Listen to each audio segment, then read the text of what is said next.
Hey everybody out there, Chris and Mike here, and welcome back to another Dark Avenger Comic Book review. And in this review, we are reviewing the books that came out the last week of September, which is September 24th, 2014.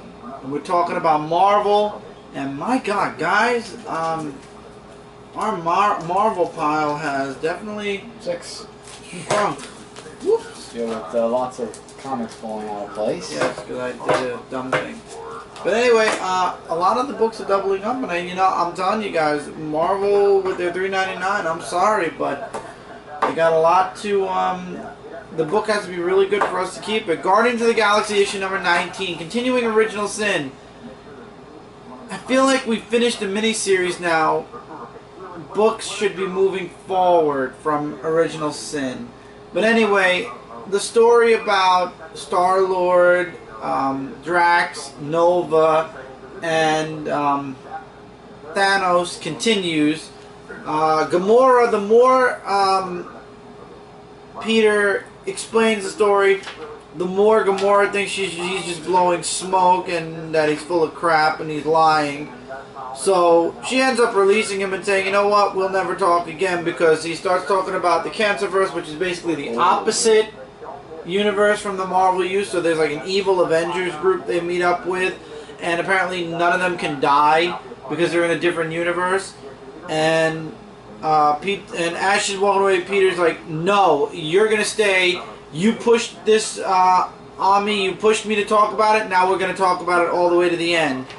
And basically it was about them fighting the evil negative Avengers up until the negative Avengers found the Cosmic Cube, and then they ended up with it in the end, to be continued. Oh my. This is a very interesting story, but it'll be nice to see when Guardians of the Galaxy finally breaks away from all the miniseries. Didn't even anything Original Sin like, where they... No, it's just Peter admitting something that happened in the Cancerverse. Or maybe. Okay, we have All New Invaders, issue number 10. It's a little bit half and half. Like, it's really an average read, and that's what I've been finding in the All New Invaders in this book. So it just talks about, really, I feel like they're talking about now more and more, because he's like one of the popular people in this book. And he's just talking about, you know, his belief system he has, and basically he talks about the complete truth about his whole story. Meanwhile, Bucky meets up with Iron Cross, which is really interesting, and the artwork's really drawn great.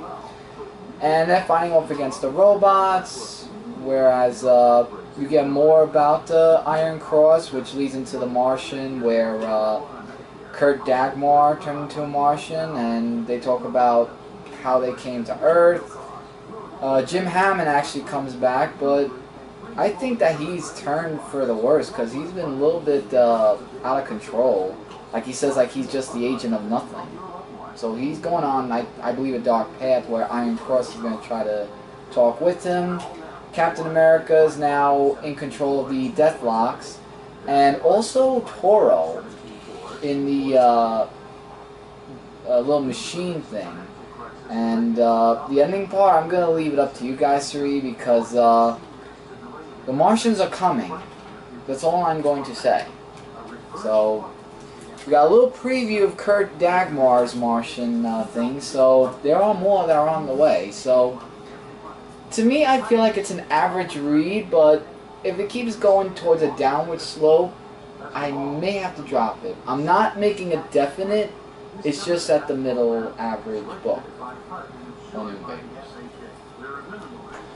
Edge of the Spider-Verse, Aaron Ackman, the Spider-Man. This is issue number 3, and so far this is my least favorite issue of the entire series. Guys, you open this book up and you are thrown into a gigantic dialogue fest of information on who he is, how he became, why he became Spider-Man, how he became Spider-Man, and he's chasing after this robotic cyborg. And to be honest with you, I ended up skipping around text, because, I mean, these people talk like there's no tomorrow sometimes in some of these panels. So, all in all, the story just... The artwork is really good. I will give the artwork that. The artwork's really good. The story itself just didn't hold me enough that I feel like I can actually honestly give you guys a really steady hit on it. I don't know. It just didn't interest me. The ending, however, it's not a Peter Parker Spider-Man, so apparently, or whatever this guy, I forgot his name, the guy that they're... Oh, that vampire, Morbius? No. I forgot his name.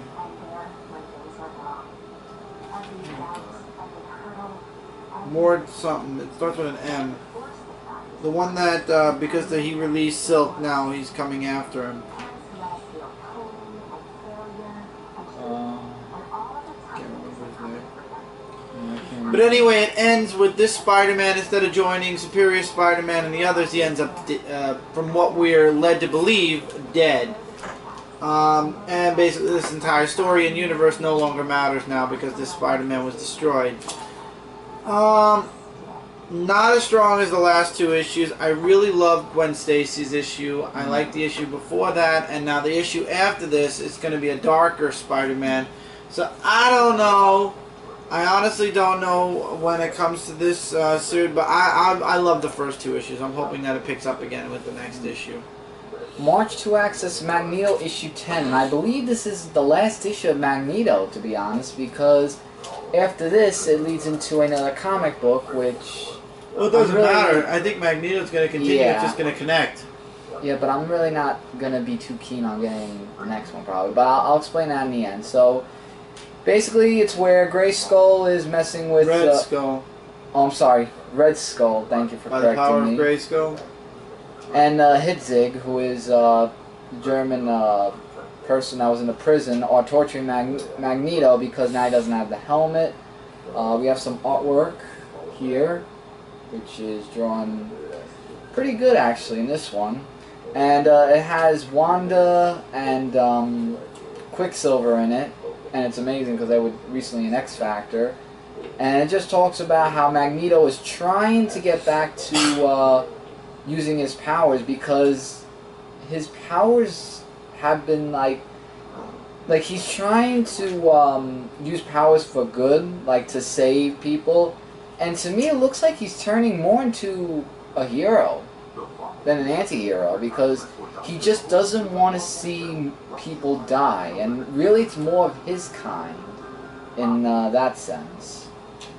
And it just goes to, you know, him just surviving.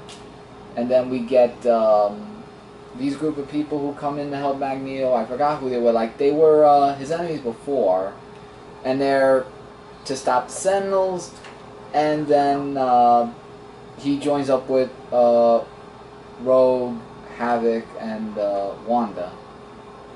So it's to be continued in Uncanny Avengers issue number 25. Now, I'm not really a big fan of Uncanny Avengers. I mean, I don't read Uncanny Avengers, and to be honest, I really don't think I want to continue on with this book. Just the fact that it's just...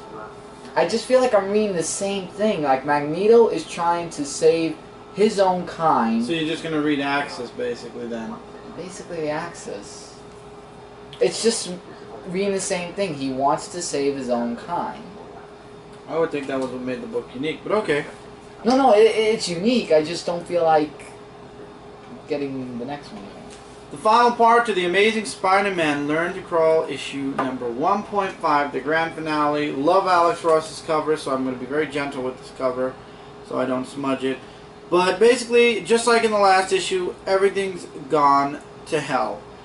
Pete is basically a lost cause to his principal and his guidance counselor. Aunt May hates what, you know, they're saying, that he's a lost cause, that he can't be trusted. Pete's like a humongous target on from everybody because of things he's done. Clash is super popular now, and Spider-Man is gone because he doesn't want to be Spider-Man anymore. Then he has these two wonderful pages where Aunt May gives him a really, really heart-to-heart talk, and she explains more about Uncle Ben and how, if you ever wondered why Spider-Man does the wisecracks and the funny stuff, you find out here. It turns out that Uncle Ben believed in power and responsibility and everything, but he also loved to make Pete laugh. She said, no matter what, all the power and responsibility, he also believed in having fun. And that's where Pete's like, now I know what I'm going to do.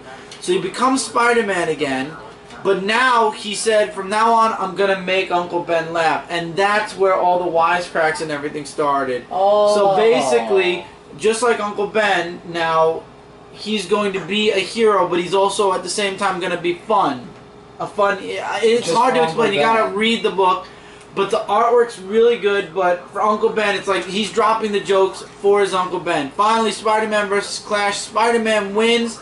He becomes the Friendly Neighborhood Spider-Man. That's where the origin of Friendly Neighborhood Spider-Man came from. And he swears to his uncle that from now on, he's going to make sure he's going to keep everybody safe. He's going to keep them from being scared, and he made it fun. And he said his Uncle Ben was his hero. Yeah. And he promises that everything from now on is going to be amazing, and then it shows like a montage of all the different Please tell me things that's that your happen. book of the week, because that This really, is my book of the week. I loved it. I love thought it too. this was a I'm really looking nice at it, issue. and it's like, it's taking my breath away. And I didn't read this. It's just unbelievable. This was a really good Spider-Man book. I loved this series, this mini-series of points. I couldn't recommend this more to anybody who's interested or a fan of Spider-Man. And this is the last book. Yeah, we have Thunderbolts, issue number 31, The Punisher vs. Thunderbolts, part 5. All the team are gone except for Ross of the Red Hulk. Which he'll probably be targeted Wait. by Bruce Banner. Yeah, but wait, it gets even better. So, it's really the Punisher going up against the Red Hulk with this huge machine. I like how the It's a Punisher... Huh? The mech suit. Yeah, I really like how he comes up with all these things, like, you know, it's just amazing, you know, the Punisher. And they have a big fight scene where the Hulk got him a little bit, but then there's the sonic sounds that came out. And I believe, from what I'm seeing, Ross has a way to control the Red Hulk. Like, you could see mostly his mustache when he turns to Red Hulk. Meanwhile, Hawkeye... well, mainly the Avengers, I should say, come in to, you know, try to break this whole thing up, but the Hulk obviously doesn't want to talk anything, and the Punisher is actually on their side. And Elektra comes back with the head of Samuel Stearns, and she just talks about, you know, how she's back, and about the whole bomb and everything, and Ross just says, you know, we're done. The Thunderbolts are done. But then it says next issue, Red Leah victorious. So he says we're done, but there's another issue. Are you sure this book's not getting canceled? Because all the teams are gone. Unless Hawkeye and the Avengers join the Thunderbolts. Because that would be interesting to read. That's a possibility. But if it's going to go towards the part where it's going to be like, I don't know about joining Thunderbolts and everything, this is going to be then the second time I'm going to drop it. And the last time. But all in all, I enjoyed that one for what I read from Marvel this week, for me at least, next to Spider-Man, what you review.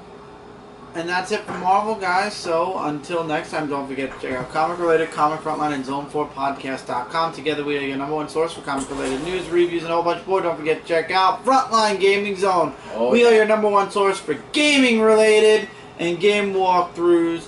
Well, gaming-related news reviews and a whole bunch more, as well as tons and tons of game walkthroughs coming soon, coming your way. We're still coming into things. It's in the beta phase. Feel free to leave comments below, and we will answer your comments in the comment section below as well. And until next time, everybody, take care, keep reading, keep collecting, and we'll see you guys in the next review. Later, everybody.